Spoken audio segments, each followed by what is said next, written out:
Astaghfirullah. Assalamualaikum warahmatullahi wabarakatuh.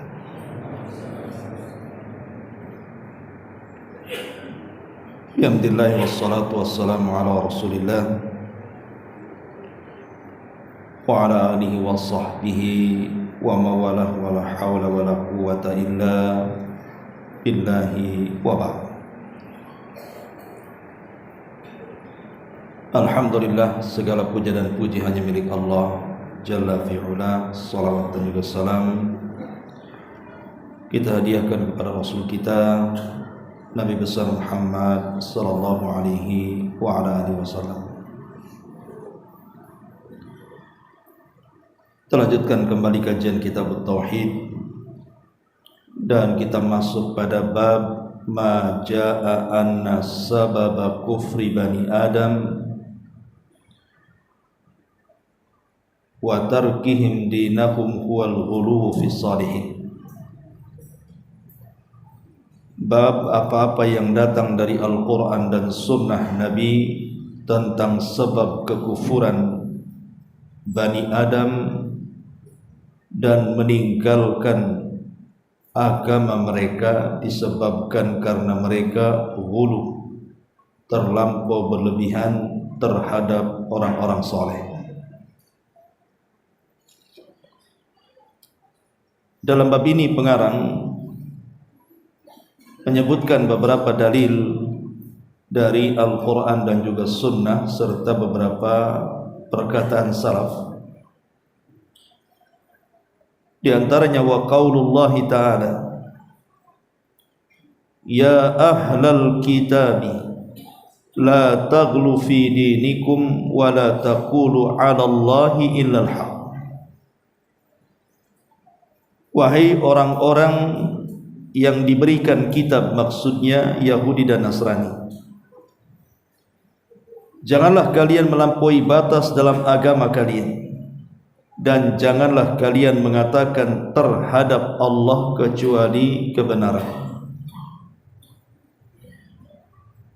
Wa fi sahihaini an Ibni Abbasin radhiyallahu anhuma fi qaulillahi ta'ala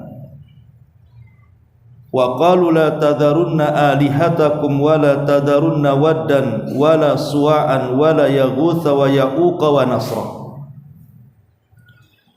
Qala hadhihi asma'u rijalin salihin min qaumi nuhin falamma halaku awha syaitan ila qaumihim aninsibu ila majalisihim allati kanu yajlisuna fiha ansabah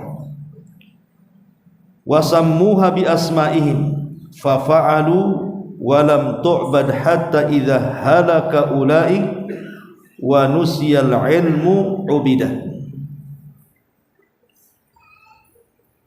Juga disebutkan di dalam Sahihaini, dua kitab sahih Bukhari Muslim, dari Abdullah bin Abbas radhiyallahu anhuma, beliau menjelaskan tentang firman Allah Subhanahu wa taala surah Nuh ayat 23. Dan mereka kaum Nuh berkata, janganlah sekali-kali kalian meninggalkan penyembahan terhadap Tuhan-Tuhan kalian, dan jangan pula sekali-kali kalian meninggalkan penyembahan Wad, Suwa', Yaghus, Ya'uq maupun Nasr. Kata Abdullah bin Abbas radhiyallahu anhuma, ini adalah nama-nama orang saleh dari kaum Nabi Nuh. Ketika mereka meninggal dunia, setan membisikkan kepada kaum mereka agar membuat patung-patung mereka yang telah meninggal di tempat-tempat di mana di situ pernah diadakan pertemuan-pertemuan mereka. Dan mereka disuruh memberikan nama-nama patung tersebut dengan nama-nama mereka. Kemudian orang-orang tersebut menerima bisikan syaitan itu, dan saat itu patung-patung belum mereka sembah. Baru setelah para pembuat patung itu meninggal, kemudian ilmu telah dilupakan. Mulailah saat itu patung-patung disembah oleh mereka. Wa qala Ibnul Qayyim rahimahullahu ta'ala, Berkata Imam Ibnul Qayyim rahimahullahu taala, qala ghairu wahidin minas salafi. Berkata bukan hanya satu ulama dari kalangan salaf. Lamma matu akafu ala kuburihim, thumma sawwaru tamathilahum, thumma tala alaihimul amad fa'abaduhum. Kata Imam Ibnul Qayyim rahimahullahu taala dan juga para ulama salaf yang lainnya, tatkala mereka, maksudnya orang-orang saleh itu meninggal dunia, maka mulailah kaumnya mereka beriktikaf di kuburan-kuburan mereka. Kemudian mereka membentuk dalam bentuk patung. Kemudian dengan berlalunya zaman mereka pun menyembah patung itu. Wa qala Rasulullah wa qala Umar, dan berkata Umar, anna Rasulullah sallallahu alaihi wasallam qala, bahwa Rasul sallallahu alaihi wasallam bersabda, la tutruni kama ataratin nasara Isa ibn Maryam, innama ana abdun faqulu Abdullah wa rasul. Janganlah kalian memujiku seperti orang-orang Nasrani memuji Isa bin Maryam. Saya hanyalah hamba Allah, katakanlah hamba Allah dan Rasulnya. Wa qala Rasulullah sallallahu alaihi wasallam, iyyakum wal ghulu fa innama ahlaka man kana qablakum al ghulu. Kata Nabi sallallahu alaihi wasallam, hati-hati kalian, jangan sampai kalian melampaui batas, karena hancurnya umat sebelum kalian gara-gara mereka melampaui batas. Wali Muslimin, dan juga menurut Imam Muslim, Nabi sallallahu alaihi wasallam mengatakan dari Abdullah bin Mas'ud radhiyallahu anhu, halakal mutanatti'una qalaha thalathan. Binasalah orang-orang yang bersikap berlebihan. Beliau mengulang 3 kali ucapan ini. Baik. Ma'asyiral muslimin wal muslimat rahimani wa rahimakumullah. Bab ini Asy-Syaikh ingin menjelaskan kepada kita tentang bahaya orang yang melampaui batas dalam agama. Karena agama Islam ini sudah sempurna, tidak boleh melampaui dari yang sudah ditetapkan dalam Al-Quran dan Sunnah. Kalau sampai seseorang kemudian melampaui dari batas-batas Quran dan Sunnah, berarti dia telah melampaui batas. Itulah yang disebut dengan ghulu, berlebih-lebihan. Makanya disebutkan ketika Nabi SAW memerintahkan sahabat untuk mengambil beberapa kerikil saat melakukan manasik haji untuk melempar jumrah, maka Nabi SAW ketika itu meminta kerikil-kerikil itu kemudian diberikan 7 butir kerikil. Maka Nabi SAW mengatakan, mithlu hadhihi tarmun, seperti inilah kerikil-kerikil yang harus kalian lempar. Kemudian Nabi SAW mengatakan hadis yang tadi, karena hancurnya umat sebelum kalian itu karena kalian melampaui batas terhadap agama kalian. Jadi Nabi SAW berikan contoh, jangan sampai melampaui batas. Makanya lihat dalam hampir semua ibadah Nabi SAW meminta kepada kita untuk melakukan ibadah itu sesuai dengan yang dicontohkan saja. Seperti Rasul mengatakan dalam bab salat, Rasul mengatakan sallu kama ra'aitumuni usalli. Salatlah kalian sebagaimana kalian melihat aku salat. Atau dalam bab haji Rasul mengatakan khudhu anni manasikakum. Hajilah kalian seperti manasik yang kuajarkan kepada kalian. Dan Utsman bin Affan radhiyallahu anhu ketika berwudu kemudian mengatakan di hadapan sahabat yang lainnya, seperti inilah wudu Nabi SAW tanpa menambah dan mengurang. Dari sini kita tahu bahwa tambahan-tambahan dalam syariat itu dianggap ghulu, dianggap melampaui batas, dan itu sangat tercela. Lah pengarang di sini Asy-Syaikh mengatakan bahwa tentang bab ini, beliau menukilkan firman Allah Subhanahu wa taala celaan kepada ahli kitab, maksudnya Yahudi dan Nasrani. Beliau mengatakan wa qaulullahi ta'ala, dan firman Allah Subhanahu wa taala, ya ahlal kitab la taghlu fi dinikum wa la taqulu 'ala Allah illa al-haq. Wahai ahli kitab, maksudnya Yahudi dan Nasrani, janganlah kalian melampaui batas dalam agama kalian. Kita tahu bahwa Yahudi ghulu terhadap siapa? Terhadap Uzair, nabi mereka. Mereka menganggap Uzair itu anak Tuhan. Alasannya sederhana, karena Uzair hafal Taurat, sementara Musa tidak hafal. Musa itu kalau membaca Taurat masih memegang papan, tetapi Uzair ini ketika membaca Taurat dia keluar dari hafalannya, sehingga orang-orang Yahudi menganggap bahwa Uzair ini di atas Nabi Musa, dan dia dikatakan ibnullah, anak daripada Allah Subhanahu wa taala. Padahal orang Islam banyak yang hafal Quran kan, anak-anak kecil aja hafal Quran, tapi tidak dikatakan ibnullah, anak Allah. Adapun kemudian melampaui batasnya orang-orang Nasrani karena menganggap Isa juga anak Tuhan, bahkan lebih daripada itu. Isa satu di antara tiga Tuhan, bahkan yang ekstrim mengatakan Isa adalah Tuhan. Makanya Nabi SAW mengatakan la tuturuni kama ataratin nasara Isa na Maryam, jangan kalian memujiku seperti orang-orang Nasrani memuji Isa bin Maryam.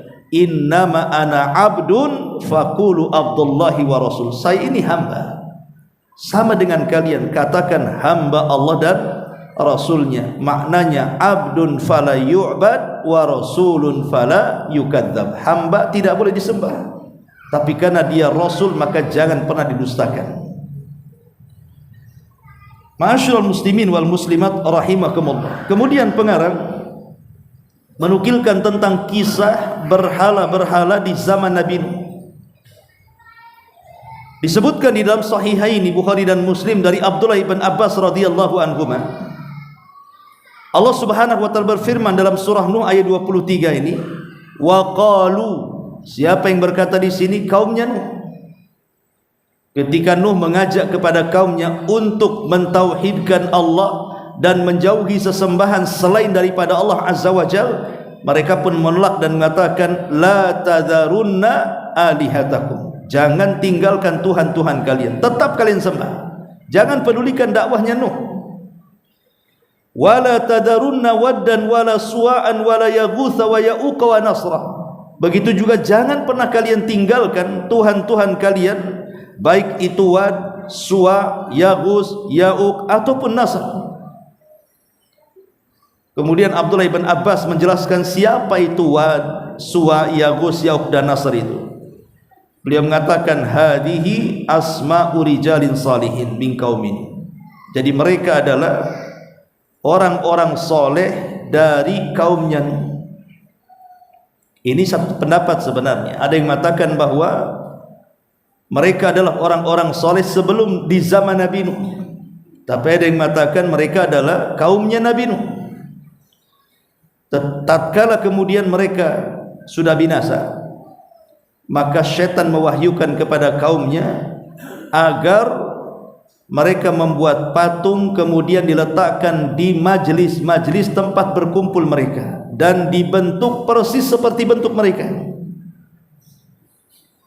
Maka ketika syaitan berhasil memberikan was-was, akhirnya mereka pun membuat berhala alias patung digambar seperti gambar mereka. Kemudian setan pun pergi. Setan pergi. Setan tidak ngapa-ngapain, hanya menyuruh untuk membuat berhala saja, habis itu pergi. Jadi setan ini bermain dengan waktu. Lah ketika generasi pembuat patung ini meninggal dunia, kemudian datang generasi berikutnya, entah ketiga, entah keempat generasi setelahnya, maka setan datang kembali. Setelah tepat waktunya setan datang, kemudian mengatakan, loh saya ini hidup di zaman moyang kalian, di zaman bapak dan kakek moyang kalian, saya tahu maksud mereka membuat berhala ini. Kemudian setan menjelaskan bahwa maksud mereka adalah untuk disembah. Makanya di sini kata Abdullah ibn Abbas radhiyallahu anhuma, dia mengatakan fa fa'alu wa lam tu'bad hatta idza halaka ulaik wa nusyal ilm, dan telah dilupakan ilmu. Berarti ilmulah yang bisa melawan syaitan ya.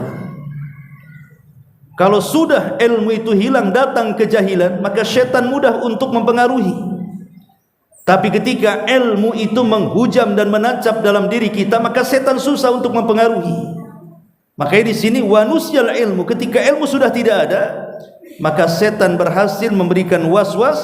Akhirnya dengan berlalunya waktu, fa'abaduhum, mereka pun menyembahnya, atau ubidat, berhala-berhala itu disembah. Masyaallah muslimin yang dimuliakan Allah Azza wa Jalla, sedikit kita cerita tentang kisah Nabi Nuh alaihi salatu wasalam untuk mempertajam pembahasan ini. Kita tahu bahwa setelah Nabi Allah Idris alaihi salatu wasalam diangkat ke langit, tepatnya ke langit keempat, memang terjadi perselisihan pendapat apakah Idris ini wafat di langit keempat ataukah dia wafat di bumi, wallahu a'lam. Tapi yang jelas ketika Nabi Allah Idris sudah meninggal, maka dengan berlalunya zaman, sebagian mereka sudah tidak lagi berpegang dengan ajaran Idris alaihi salam. Mulailah kemudian mereka melakukan kesyirikan, melakukan penyimpangan. Karena dari zaman Adam ke Nuh itu kan 1000 tahun atau 10 abad. Tidak ada kesyirikan selama 10 abad itu. Lah baru kemudian di zaman Nabi Nuh alaihi salatu wassalam, ada orang-orang saleh sebagai pengganti Nabi Idris yang sudah meninggal dunia. Itulah yang disebutkan dalam Al-Quran tadi nama-namanya. La tadarunna waddan, wad, wala suwa'an, suwa, wala yaghutha, yaghus, wala ya'uqa, ya'uq, wa nasra, dan juga nasr. Ini 5 orang saleh namanya. Itulah pengganti setelah Idris meninggal dunia. Lah 5 orang saleh ini satu keluarga. Tentu ayahnya adalah Wad, baru yang 4 itu putra-putranya. Ketika kemudian kekosongan tidak ada para nabi, maka orang-orang pun mereka hanya mengandalkan orang-orang saleh ini untuk belajar kepada mereka. Akhirnya ketika satu persatu meninggal, Wad meninggal dunia ayahnya, kemudian mereka pun menjadikan teladan putra-putranya, dan setelah putra-putranya pun meninggal satu demi satu sampai ke-4 putranya meninggal dunia, maka mereka kehilangan sosok teladan. Tidak ada lagi penggantinya. Disinilah syaitan setelah 10 abad atau 1000 tahun menunggu momen yang tepat untuk menyimpangkan Bani Adam dari kesyirikan, mulai kemudian datang kepada mereka, membisikkan agar mereka membuat berhala. Buatlah berhala itu seperti berhala-berhala yang dibentuk seperti patung-patung dengan mirip wajah-wajah yang meninggal itu. Akhirnya dibentuk berhala, kemudian diletakkan di tempat majelis-majelis mereka, kononnya supaya dijadikan rangsangan ibadah. Jadi kalau melihat mereka itu terangsang lagi untuk melakukan ibadah. Kemudian setan datang lagi memberikan was-was dan mengatakan, kenapa tidak diproduksi banyak-banyak saja itu berhala itu, supaya setiap rumah itu ada berhala mereka, sehingga tidak perlu datang lagi ke tempat-tempat khusus di sini. Akhirnya diproduksi banyak-banyak. Mulailah tidak ada satupun rumah dari rumah-rumah di zaman itu kecuali ada berhala-berhala mereka ini. Lah ketika berlalunya zaman, maka iblis datang kepada mereka. Tahu enggak kalian maksud nenek buyut kalian membuat berhala ini? Mereka mengatakan tidak tahu. Maka syaitan pun atau iblis pun mengatakan, sesungguhnya mereka membuat berhala ini untuk disembah. Maka dari situlah kemudian mereka pun menyembah 5 berhala itu. Akhirnya kemudian karena masing-masing berhala itu sudah ada di rumah masing-masing mereka, maka dengan cepat kesyirikan itu menyebar. Inilah kesyirikan pertama yang terjadi di alam semesta. Sebelumnya enggak ada kesyirikan. Lah disinilah Allah Subhanahu wa taala utus Nabi Allah Nuh alaihi salatu wassalam. Nabi Nuh alaihi salatu wassalam layaknya nabi-nabi yang lainnya, sangat dicintai di waktu masa sebelum diangkat jadi nabi. Jadi Nabi Nuh itu sudah jadi panutan di tengah-tengah kaumnya, dicintai oleh kaumnya, disukai oleh kaumnya karena akhlaknya yang baik. Tapi setelah Nabi Nuh alaihi salatu wassalam diangkat menjadi nabi dan rasul, mulailah terjadi penentangan luar biasa, bukan hanya dari kaumnya sampai kepada keluarganya. Istri dan satu anaknya pun menentang. Kanaan menentang, tidak mau mengikuti dakwah Nabi Nuh alaihi salatu wassalam. Padahal kalau antum baca surah Nuh itu, Nabi Nuh alaihi salatu wassalam itu mendakwai kaumnya itu luar biasa.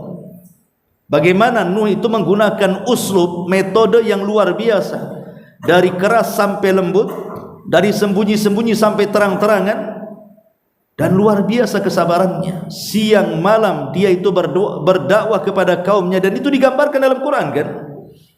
Bagaimana Nuh mengatakan, inni da'autu qaumi lailan wa nahara. Aku berdakwah kepada kaumku siang malam. Mana ada sekarang seorang dai yang berdakwah siang malam, ikhwan? Enggak ada lah. Saya aja jadwal di sini seminggu sekali. Siang malam enggak mungkin antum datang kemari. Enggak yakin juga. Seminggu sekali kadang datang kadang enggak. Siang malam pula datang ke sini ngaji. Tapi Nuh alaihi salatu wassalam tidak pernah putus asa, betul-betul mengajak kaumnya. Walaupun dijelaskan dalam surah Nuh itu bagaimana kemudian kaumnya itu menutup wajahnya dan menutup kedua telinganya, kemudian membuat bising kalau Nuh sedang ngomong ikut ngomong. Coba seandainya saya ngisi kajian di sini, tiba-tiba telinga antum disumpal sama handset, kemudian wajahnya ditutup, kemudian ketika saya bicara antum ngobrol, kira-kira betah nggak Ustadz ngisi di sini? Resign jadi Ustadz di sini. Buat apa ngadapi orang kayak gini coba? Tapi itu sabarnya luar biasa, tetap aja dia berdakwah, walaupun tidak ada pengikutnya. Tetapi luar biasa Nuh alaihi salatu wassalam, bagaimana beliau memberikan contoh kepada setiap para duat untuk tidak putus asa dalam berdakwah. Ma'asyiral muslimin yang dimuliakan Allah Subhanahu wa taala, kita tahu Nuh ini diangkat menjadi nabi dan rasul. Sebutkan oleh ahli sejarah, ketika Jibril datang kepada Nuh alaihi salam, usia Nuh itu ada yang mengatakan 40 tahun, ada yang mengatakan 50 tahun. Beliau diangkat menjadi nabi dan rasul di sebuah kerajaan yang disebutkan oleh ahli sejarah, nama rajanya adalah Duramsil bin Fumail bin Jaiz bin Qabil ibn Adam. Jadi Duraimil ini ataupun Duraimsil bahasa Arabnya itu raja yang berkuasa di zaman itu. Jadi ketika kemudian mendapatkan informasi di sebuah tempat bahwa banyak kegaduhan akibat dakwah Nuh alaihi salatu wassalam, murka dia. Karena murkanya, maka dia mengutus seseorang untuk menangkapnya, kemudian menyiksanya. Ya, bagaimanapun nabi-nabi dan rasul kurang lebih sajalah apa yang mereka hadapi, seperti yang dihadapi Nabi SAW dari tekanan, intimidasi, penyiksaan dan macam-macam itu juga sudah dialami oleh para nabi, termasuk Nabi Nuh alaihi salatu wassalam. Yang lebih parah adalah ketika Raja Duramshil Ibn Fumail ini meninggal dunia, kemudian digantikan oleh putranya namanya Tubayyin bin Duramsil. Tubayyin ini atau Nufailin atau ada berapa nama, tapi yang jelas bahwa anaknya jauh lebih kejam dibandingkan ayahnya. Jadi betul-betul menyiksa Nabi Nuh sampai dijelaskan di dalam tarikh yang dikarang oleh Imam Ibnu Athir, yang dinukilkan oleh Ibnu Ishaq dan yang lainnya. Beliau mengatakan, inna qauma Nuhin kanu yabtishuna bihi fayakhnaqunahu hatta yughsha alaihi. Sesungguhnya kaum Nuh itu sangat menyiksa Nabi Nuh alaihi salatu wasalam sampai satu hari mereka mencekik Nabi Nuh alaihi salam sampai pingsan. Fa idza afaqa, apabila Nuh sadar dari pingsannya, qala, dia mengatakan, Allahumma ighfirli wa liqaumi, ya Allah ampuni dosa-dosaku dan dosa-dosa kaumku. Fa innahum la ya'lamun, karena mereka tidak tahu aku ini seorang nabi. Hatta idza tamadaw fi ma'siyatihim wa 'azzamat minhumul khati'ah wa tawala 'alaihim wa tawala 'alaihi wa 'alaihim asy-sya'nu ishtadda 'alaihil bala. Sampai ketika maksiat kaumnya menyebar di mana-mana dan semakin besar kesalahannya, kemudian semakin parah juga urusan kemaksiatannya, maka mulailah semakin keras permusuhannya kepada Nuh alaihi salatu wassalam.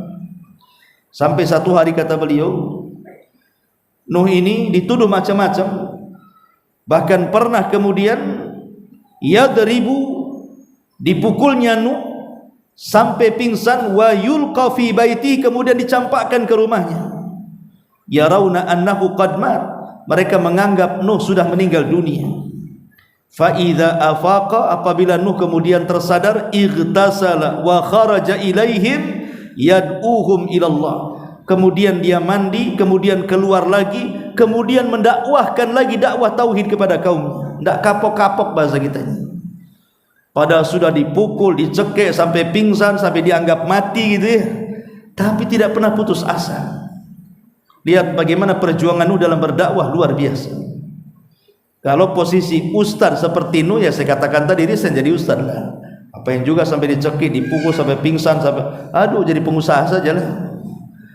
Tapi lihat bagaimana para nabi itu persis dengan yang disabdakan Rasul, asyaddul bala indallahil anbiya, bahwa yang paling berat ujiannya ketika berdakwah itu adalah para nabi.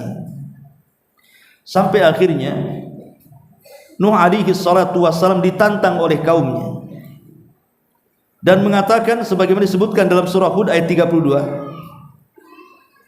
Qalu, mereka mengatakan, ya Nuh, qad jadaltana fa aktsarta jidalana fa'tina bima ta'iduna in kunta minas shadiqin. Wahai Nuh, sudah terlampau banyak perdebatan kita dengan engkau ini, maka sudah gini saja, kalau engkau seorang nabi, datangkanlah azab untuk kami ini, jika engkau memang benar seorang nabi. Tidak usah banyak ngomong, datangkan azab kepada kami. Lihat kaumnya Nuh menantang azab. Tapi lihat jawaban Nabi Nuh alaihi salatu wassalam, disebutkan juga dalam ayat selanjutnya 33 dan 34-nya surah Hud. Qala innama ya'tikum bihillah in sya'a wa ma antum bimujizin. Hanya Allah yang akan mendatangkan azab kepada kalian jika Dia berkehendak, dan kamu tidak akan mampu melepas diri dari azab kalau azab itu menimpa kalian. Wala yanfa'ukum nushi in aradtu an ansaha lakum in kana Allahu yuridu an yughawwiyakum huwa rabbukum wa ilaihi turja'un. Dan nasihatku tidak akan bermanfaat bagi kalian sekalipun aku ingin memberikan nasihat kepada kalian. Kalau Allah hendak menyesatkan kalian, Dialah Rabbmu dan kepadanya lah kalian dikembalikan. Artinya ketika mereka menentang Nabi Nuh alaihi salatu wasallam, betul-betul Nuh berdoa kepada Allah Azza wa Jalla, turunlah azab kepada mereka. Apa azabnya? Dibuat paceklik selama 40 tahun kekeringan, tidak turun hujan. Dibuat paceklik, tidak turun hujan, ikhwan. Sampai akhirnya kemudian mereka pun mulai menyadari, tapi mereka tidak mau juga meninggalkan kesyirikan mereka.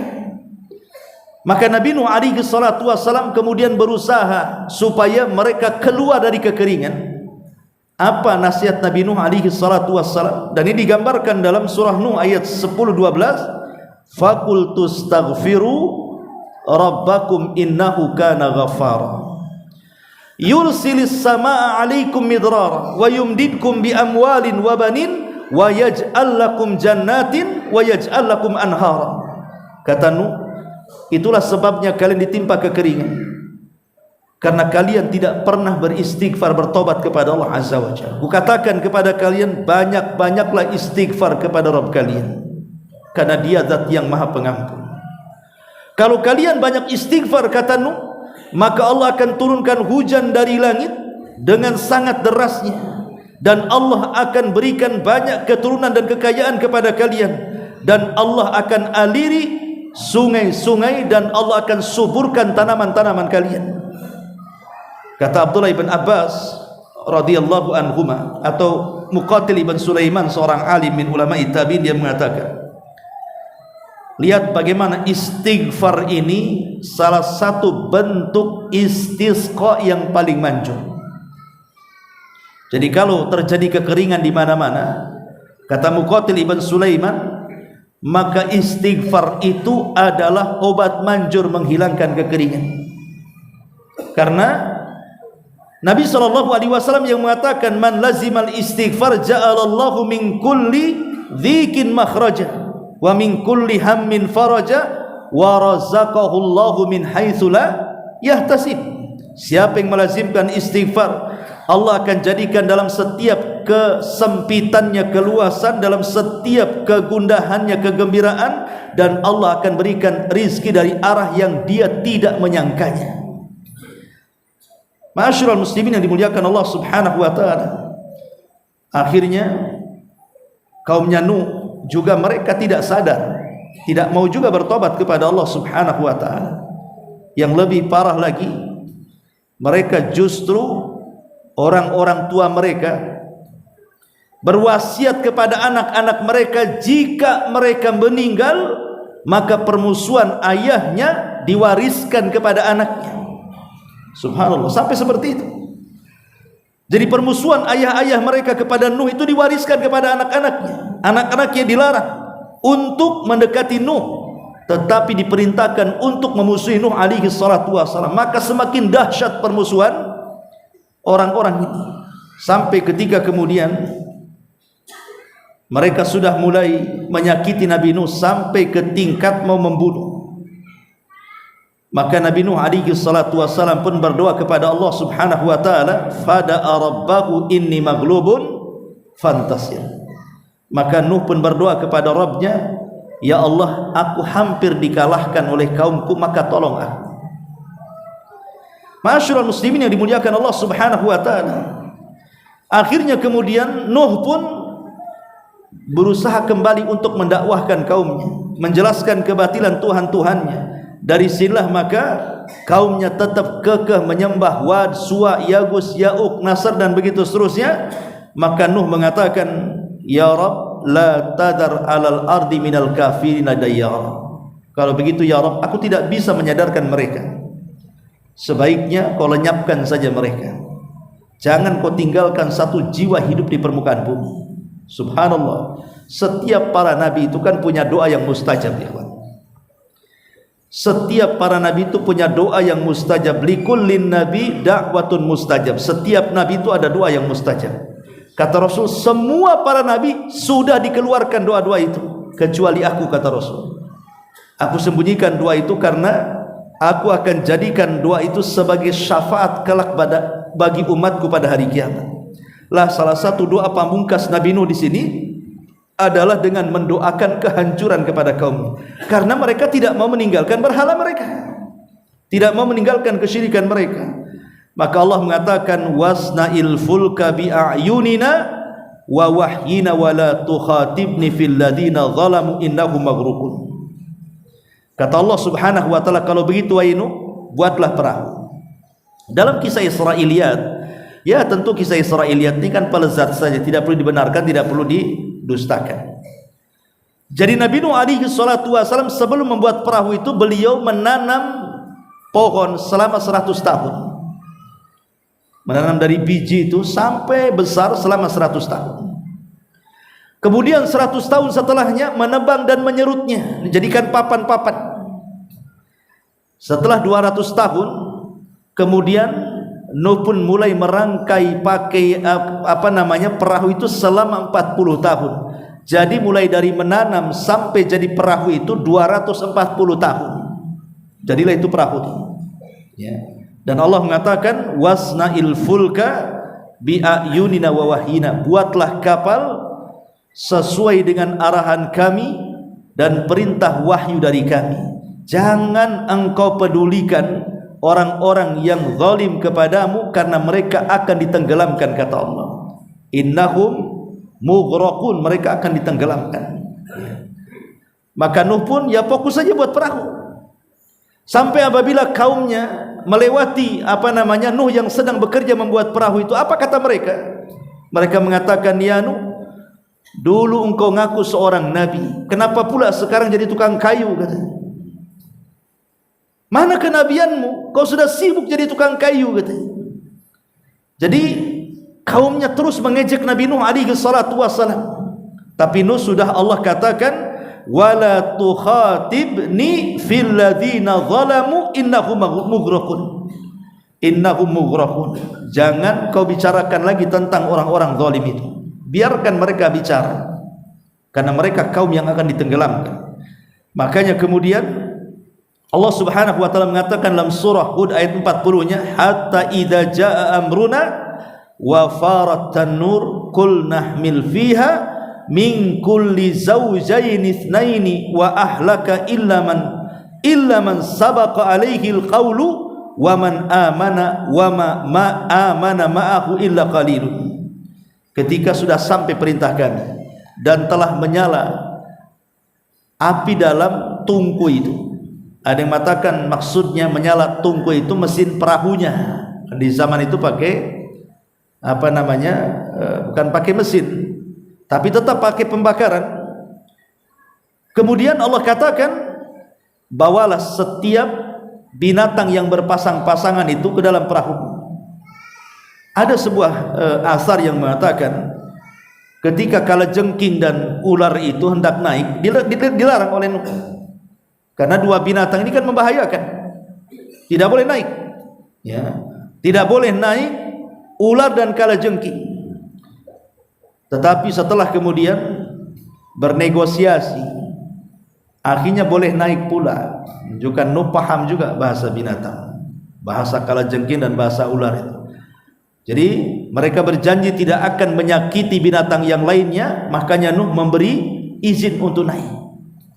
Sebenarnya banyak kisah-kisah yang ya sebenarnya kisah makdzub, kisah-kisah yang maudhu, tapi banyak dikisahkan. Kalau sedang mengkisahkan kisah Nabi Nuh ini, kadang-kadang ada kisah-kisah yang aneh-aneh, tapi kita mencukupkan dengan Quran dan Sunnah saja.